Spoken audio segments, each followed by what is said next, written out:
the world's toughest wheel build right now.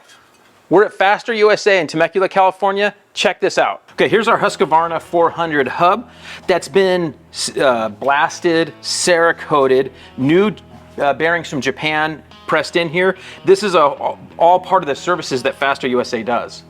This is the hub we're going to be showing in the process, because the reason that this is the most difficult hub to build, we'll get into in just a second. Okay, Colin here at Faster USA is going to talk about the different types of spoke layouts on different wheel builds, mainly on modern bikes. So on the majority of modern motocross bikes, what we have on the front wheels, they typically, not always, but typically have the same length of spoke the whole way around. So what we refer to as a cross two pattern is the spoke crossing itself 2 times between the hub and the rim. Occasionally, like on the Hondas, they'll run a cross 3 pattern, but relatively speaking, we have the same length of spokes and then they're all the same. On the rear wheels, they can sometimes get a little bit more complex, because you'll have on models like the Honda and Cowie and Yamaha, where they have inner and outer spokes that are a different length. This is a 1973 Husqvarna 400 CR. And this bike, the front isn't as difficult as the rear. Still a little bit of a challenge, but that one's already built. We're going to talk about that, along with, we have our pieces here that have all been Cerakoted from Faster to all match, which is nice. So now Colin's going to step in here and talk a little bit about the hub and why it requires the spokes it does and why it's difficult to build, and I'll get out of the way. All right, so the first thing that caught me when I did this the first time was the direction of the rim. So I wasn't paying attention to it. The rim has a specific direction. The side that has the drum requires a sharper or more abrupt angle to the rim. Okay, so you got to get the rim aligned first.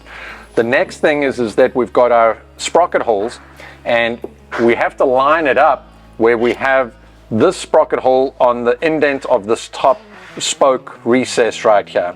If we do it on the wrong one, then what will happen is when we finish putting the spokes in on the plain side, they'll be too long on one and too short on the other. So then we get to the spokes. We have 5 different spoke lengths on this one, or different spokes on the rear wheel. We've got short inners, short outers, long inners, long outers, all on the drum side. And then we've got the plain side spokes, inners and outers, that go on the top, but those are all the same length. We then get to the hub. The issue with the hub is that we have to clock the hub when we start with the first spoke, so that we have the correct location. So this sprocket hole has to line up with the top part of this indent on the top part of the hub. If we get the wrong sprocket hole, it will misalign the plain side of the hub when we're putting the spokes in on that side, and they'll be all sideways. The other part of it is that when they designed this hub, they did the sprocket holes not allowing you to keep formation on when you put an inner or an outer spoke in the same direction. That's why they've got so many different spokes. In my opinion, I think that they misdesigned the hub, and then they had to accommodate for it afterwards with the different spoke lengths. They either did across 1 and found it was breaking, or they did across 2 and then they realized after they designed the hub.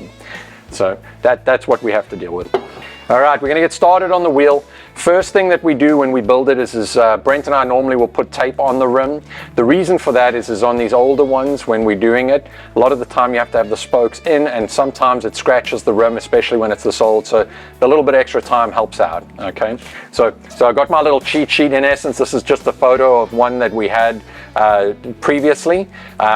This wheel, no matter how we do it, it always takes us at least 2-3 times longer than a normal wheel, simply because of it being more complex and just time consuming to do. So there's a short inner. Then we've got the next one is going to be a long inner. Okay. So we've done this one, and the next one is a long outer in the opposite direction. So then the next one is going to be an outer, and that's a long one. And I think it's cool when he checks off on his paper. He's been marking off. Yeah, so we're now done that one. Now we're going to go to the short outer, which is a steeper bend. Now what we want is we want a short inner to the right. It's legit difficult. All right, so Colin's got about 8 spokes into this wheel, and sure enough, it is just as difficult as I was thinking. He is actually marking off on his little cheat sheet as he goes to follow this and clocking it, turning the paper as he turns the wheel, because it is that complicated. So just like I grabbed the wrong one, Oh. it wouldn't go. All right, so Colin just finished all the spokes on this side right now, and now we're gonna snug those up a little bit and get started on the other side, which is gonna use all the same length spokes right there. So all we're gonna do now is just kind of snug them to just to where they're at the end of the thread. Take the tension off. Well, the idea is you wanting make sure the nipple is through the rim so that nothing's hanging up, and then you're just getting a little bit of tension on them so it semi-aligns it. Yeah, so what we're gonna do, okay, I think it'll actually be easier if I do inners first. Okay, so we'll start on that.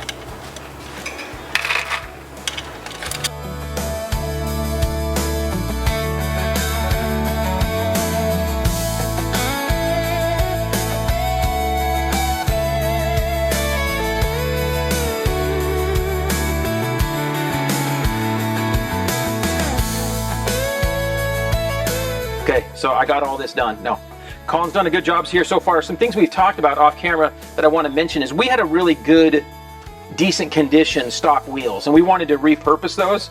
So we got those polished out. I used our polisher we have in Southern California. Anybody that does chroming work in your town will be able to help you with polishing typically. So we were able to polish it out because again, we wanted to stay kind of stock looking. If your stock rims are no good, Colin can fit up some Excels or something else for you. He will have to do some custom drilling because these are all drilled on different angles and sizes. He'll step drill it and be able to set up, say, a black rim or a silver rim, whatever you're wanting, he can get you set up that way.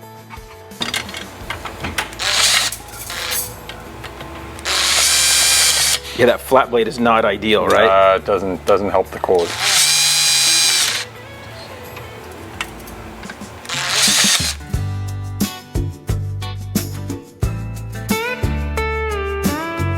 Right, so guys, we have a couple of the spokes that are sticking through right here just from the dents in the rim and kind of how old this thing is. So we don't want those to punch a hole into the tube, so what I'm going to do is quickly go ground those things down and we'll show you guys in a second. Okay, so that's a wrap. Amazing. We call it the Everest of wheels is what Colin said, and at least no one's left on the mountain after they tried. Not that we know of. You know. Yeah, so anyway, so really cool. It takes a lot of experience to come up with this. We talked about it. It took him hours and hours to do it, and still takes him 2 or 3 times longer than a modern wheel, which we got Brent over here doing some modern wheels, and he's done, I think, 2 while we've been doing this here, so I think it holds true. So really fun. Look forward to the rest of this build. We'll get some tires mounted on this thing. Hope you guys can see that, and enjoy. 53-year-old Husqvarna wheels. We're gonna rebuild these things, give you some tips on it right now. Here we have our hubs with some, classic Southern California desert saddleback dirt on here, stuck on here for 50 years. We've got the bearings pressed out. We're all ready to get these things cleaned up and then over to our Cerakote and to rebuild. So what you want to do is get all the bearings out, and these bearings are actually pretty dang good for being over 50 years old.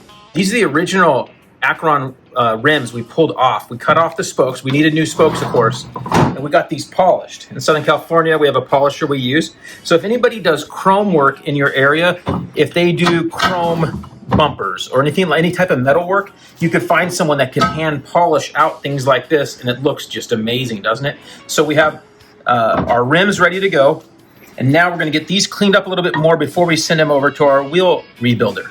For us in Southern California, we have Faster USA, who rebuilds wheels, and they can also handle all the Cerakoting of these pieces. They'll vapor blast them, Cerakote them so they look like new. They have new bearings and seals to go in, and then they'll lace them up with some Buchanan spokes that are custom. These wheels take 3 to 4, 5 times longer than building, say, a wheel set for a brand new Honda 450. So it is a bigger project for a company like Faster, but we're going to show you what we do. We're going to clean these up a little bit because they're not going to want all this SoCal dirt on there. We'll clean them up and then get them over to Faster.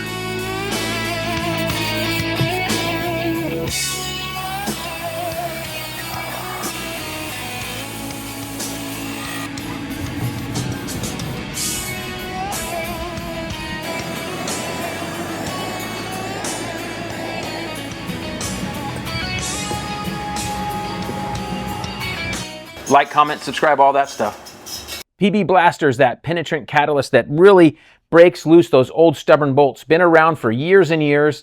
We all know this thing, seen it all over the place. Well, now Blaster has a Blaster power line, products, aerosols to help us with our moto maintenance.